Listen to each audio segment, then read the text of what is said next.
మతస్థుడు మన హిందూ ధర్మాన్ని, మన హిందూ దేవుళ్ళని అసభ్యకరమైన మాటలతో అవమానిస్తున్నాడు.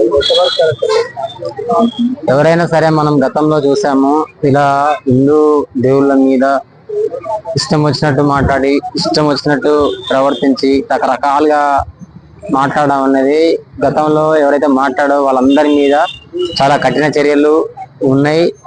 ఆ హిందూ సమాజం, హిందూ ప్రచార సంస్థలు కానీ, హిందూ యువ సంఘం కానీ, విద్యార్థులు అయితేమి, సో హిందూ సంబంధించిన ప్రతి ఒక్కరు కూడా ఎవరైనా సరే హిందూ మతం గురించి అంటే మాత్రం వాళ్ళకి ఎవరైతే అన్నారో వాళ్ళ కఠినంగా చర్యలు ఉంటాయి.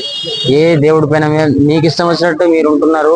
సో మీ లైఫ్ స్టైల్ కూడా కొంతమంది ఆగత యువతులు పర్ణశాలకి వెళ్ళి మన హిందూ విగ్రహాల మీద అదే చెప్తున్నాను. ఎవరైతే ఇట్లా మీద కూర్చొని ఇట్లా ఎటకారాలు చేసుడు, ఇవన్నీ గతంలో కొన్ని జరిగిన ఇలాంటి సంఘటనలకి వాళ్ళకు భారీ శిక్ష పడ్డది, ఘోరమైన అనుభవం జరిగింది.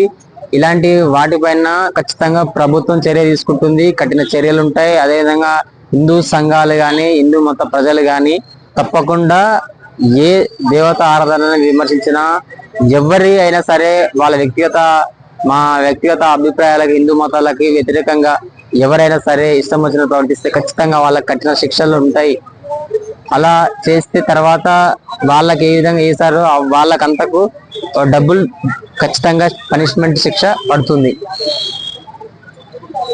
సో ఇదంతా కరెక్టే అంటారా? అంటే ఎందుకు మన హిందూ దేవుళ్ళ మీదే టార్గెట్ చేస్తున్నారు? వాళ్ళకి హిందూ దేవుళ్ళ మీదే టార్గెట్ చేస్తున్నారు అంటే నిజంగా కొంతమందికి కావాలని చేయడం కూడా ఇందులో చాలా మంది కొంతమంది ఉన్నారు. గతంలో కూడా మన అన్వేష్ అతను కూడా సీత గురించి దారుణమైన మాటలు, రాముడు సీత గురించి. వాస్తవానికి చెప్పాలంటే ఎవరైనా సరే నిజాయితీగా కష్టపడి పనిచేసి చేసుకునే వాళ్ళు కానీ, ఒక చిన్న కుటుంబం నుంచి వచ్చిన వాళ్ళు కానీ రకరకాలుగా, అంటే అసలు దేవుళ్ళ పైన టార్గెట్ చేయడం అసలు కరెక్ట్ కాదు ఏ వ్యక్తి అయినా సరే.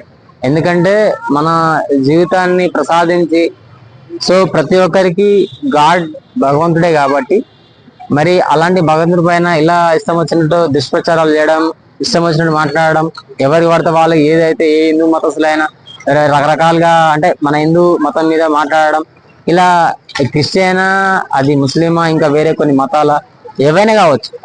ఇది భారతదేశం, మరి స్వేచ్ఛ భారతదేశం కాబట్టి ఎవరి మతానికి ఉండే ప్రాధాన్యత వాళ్ళకు ఉంటుంది.